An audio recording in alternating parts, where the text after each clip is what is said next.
Hello, and welcome to Cooking with Miss Michelle. This is kind of a cooking and art project today. We are going to make a decorated focaccia bread, so it's very fun. It's not too hard to make. It does take a little bit of time, but it's mostly waiting for your dough to rise and then decorating your bread.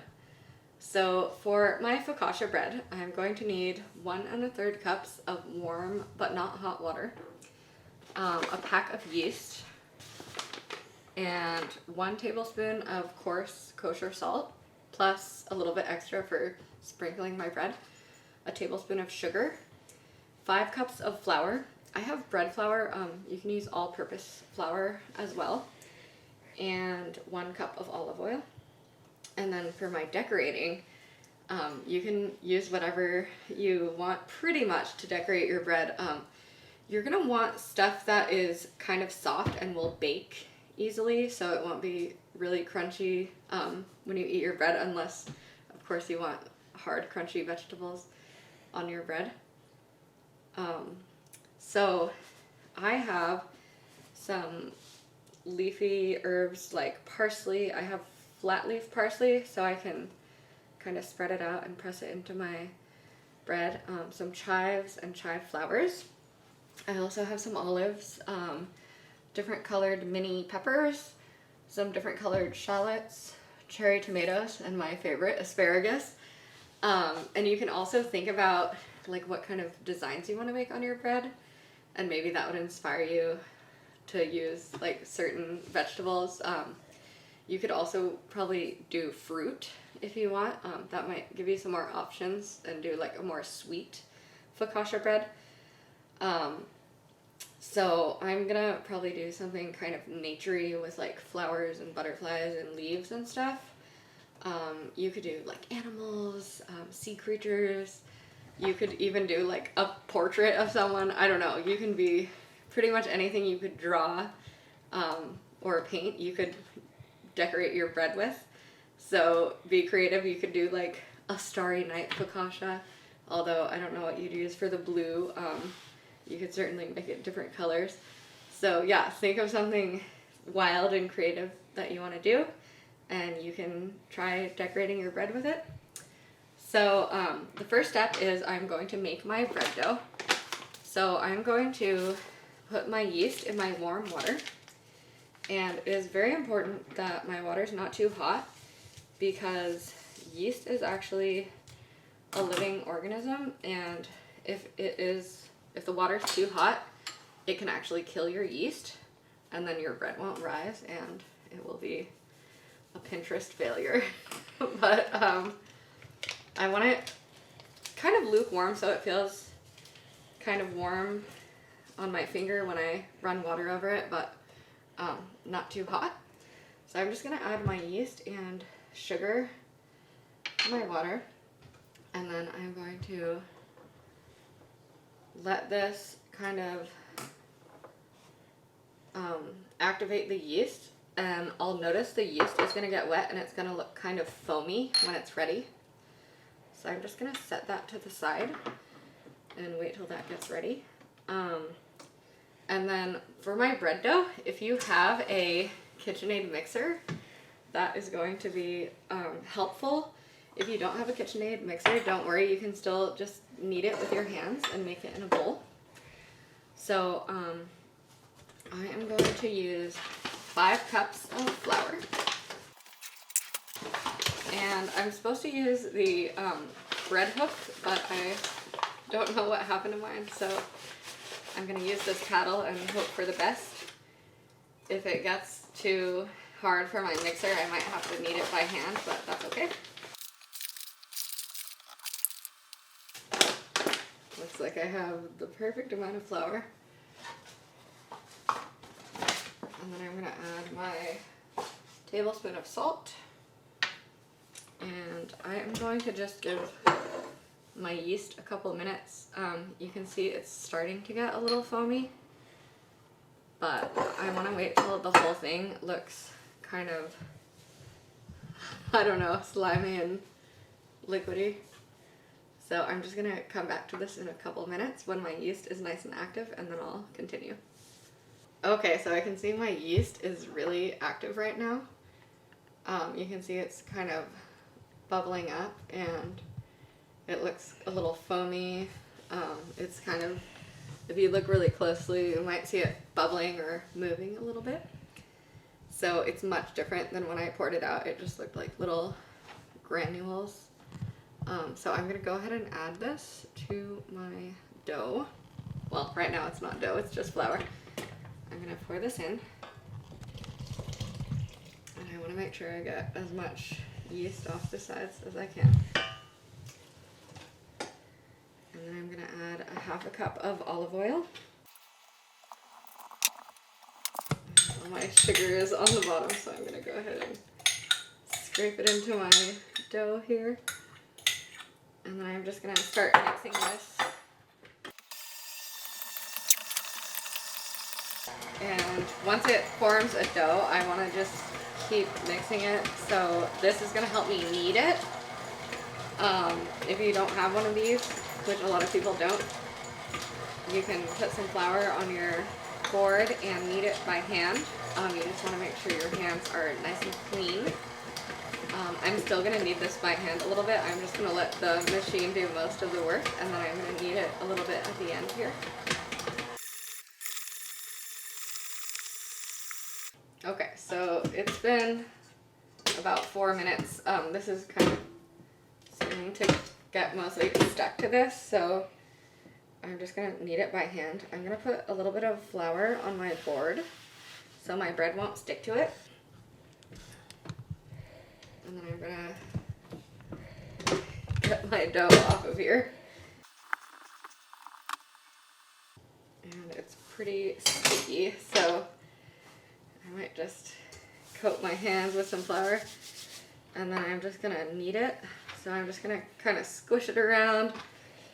I can fold it over on itself and just get it so it's a little bit more, so it's a little bit more smooth and not quite as sticky. And it's also gonna help it start to develop some gluten, which is gonna make my bread really good. Sorry, gluten-free people, but I haven't found a great way to make gluten-free bread. You kind of need the gluten to get that really good bread flavor and the texture. So it's already starting to feel less sticky, a little bit more smooth. It's kind of like the texture of pizza dough, which has most of the same ingredients. When I took it out, it was just like really sticky and had a lot more texture. So I'm just gonna keep kneading it for another minute or so. And then I can tell it's starting to get really good because when I push it down, it pops back up. So I'm just gonna knead it a little bit more. And then when I feel like I have kneaded it enough, when if I push down, it regains its shape. So maybe I'll knead it a little bit more. See, it's kind of bouncing back. So now I'm going to let it rise. So what I'm gonna do is I'm gonna use this bowl that I mixed it in, if I can get it out. And I'm just gonna put a thin layer of olive oil around the edge. So I'm gonna sprinkle a little bit in, and then I'll use this nice brush that I have to coat it. You could also just use some non-stick cooking spray. That way my dough will come out of the bowl nice and easily when it is ready. So I'm going to put my dough in here, and then I'm just going to cover it and keep it in a warm place to rise for about 1 to 2 hours. So I can go do something else while I wait, and then I'll come back and check on it in an hour or 2. Okay, so my dough has been rising for about an hour and a half. It looks a lot bigger. I did use the quick rise yeast, so if you just have regular yeast, it's fine, but it might take a little bit longer. So what I'm going to do is get a large baking sheet out, and I want to coat the whole thing with olive oil. And then I'm going to put my dough onto my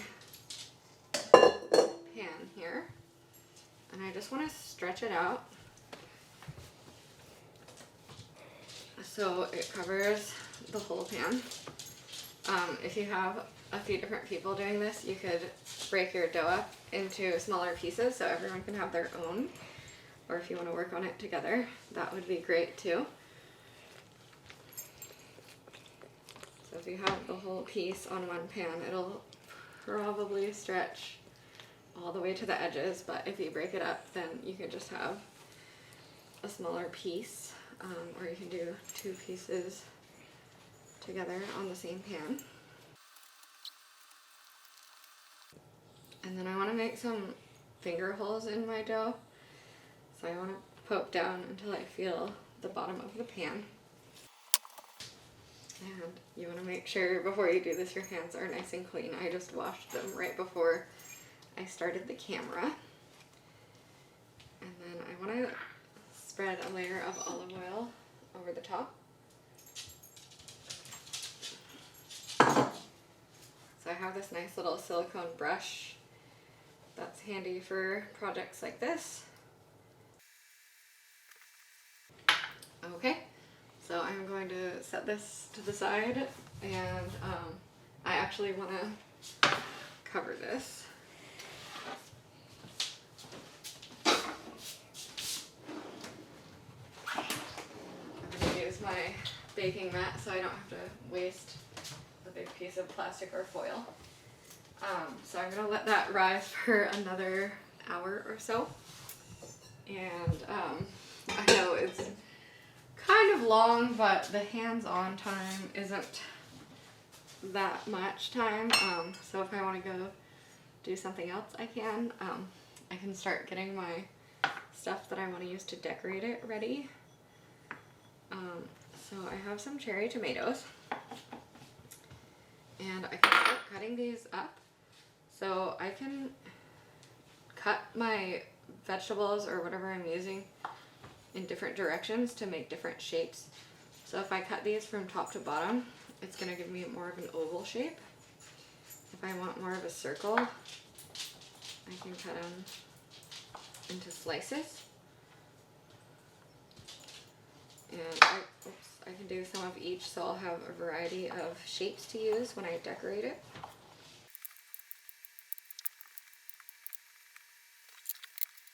And then for my asparagus, I'll want to snap the ends off, like I did with my roasted asparagus. And this I could probably use whole, or if I just want to slice it down the middle, just to make sure it cooks really well on my bread. It'll make it a little bit thinner. And then for my mini peppers, I can do the same thing I did with my tomatoes. I can cut some, I'll get the seeds out first and be really careful if you're using a knife. I can cut some into circles, and depending on how the pepper looks, it might make a circle or it might make a different shape. And then I can cut some long ways. And if I want to make some strips, that'll give me some nice things that I can use if I want to make different shapes. You know, these will be just like if you were drawing, think of it as a line. So I could make like a sun or a flower or a sunflower or an animal. I could make legs or a body with this. So this is going to give me a lot of options. If I cut it the other way, I can make some shorter kind of little half circle type shapes. So when you're cutting your stuff up, think about what shapes you want to make. Okay, and then with my shallots, I can also cut them different ways to make different shapes. I generally want to remove the outer layer, just like an onion. These are basically just little tiny onions. I mean, they're their own thing, but they have the same kind of flavor. They'll make you cry like onions, and you want to remove the outer skin. So I can cut some this way to make longer strips. If I use the whole thing together, it kind of looks like its own little flower. And then if I cut some the other way, it's going to give me a different kind of look. And then I can also split these up to make little lines with them.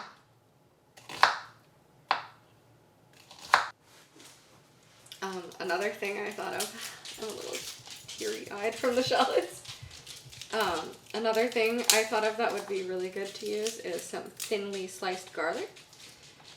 You could also use other leafy herbs like basil, rosemary. You could use Parmesan cheese, anything, really, any kind of cheese. I'm gonna I know I have a lot of stuff, but I am gonna limit myself a little bit. I don't need to get every possible thing to use. I just have one loaf of bread I'm gonna decorate.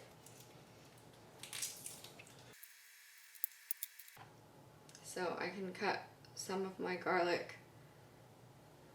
from the top to the bottom to give me kind of a bigger oval shape. And then if I want to cut some into more round pieces, like I did with my cherry tomatoes and my peppers, that'll give me a little bit of a different shape. And then I can do the same thing with my Kalamata olives. So if I get some little round circles, those might be good for some flower centers. Or eyes, if I want to make an animal, they're perfect. I can cut them in half for a flower petal or whatever creative thing you're going to make on your bread.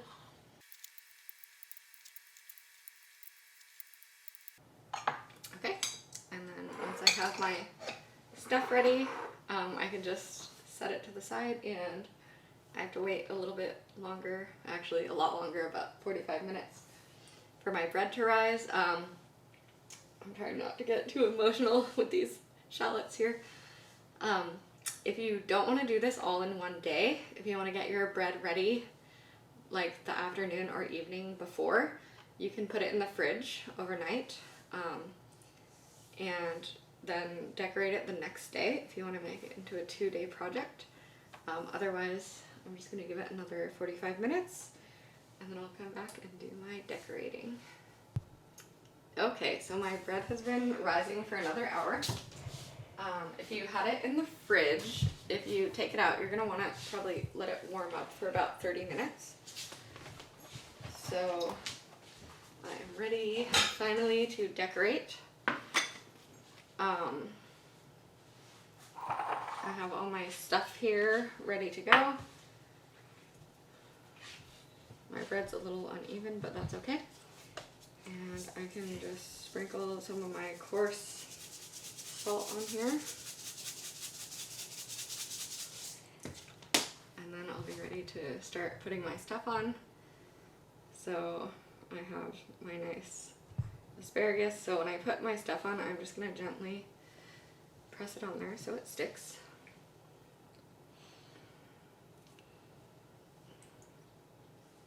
And I can use some of my olives and make the center of a flower. So I can just start putting stuff on here. I think my garlic, I can make a really cool butterfly with this. I might want to keep my knife handy in case I want to slice anything a little bit more. If I have a certain idea that I need a certain shape for.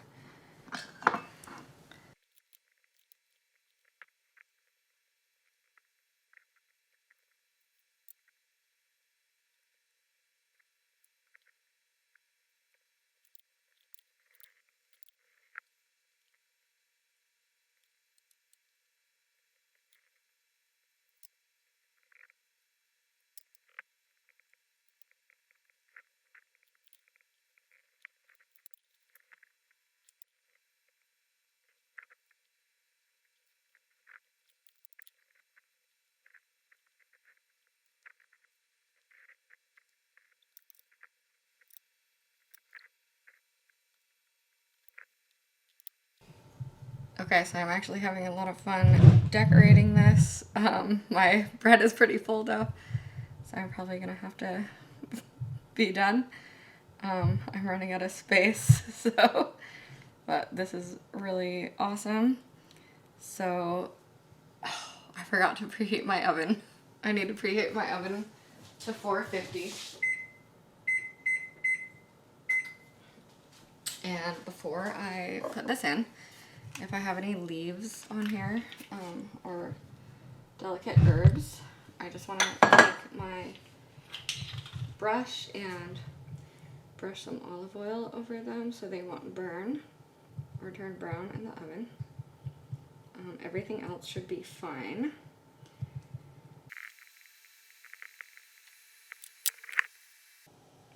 Okay, and then once my oven preheats, I'm just gonna cook this for 20 to 25 minutes.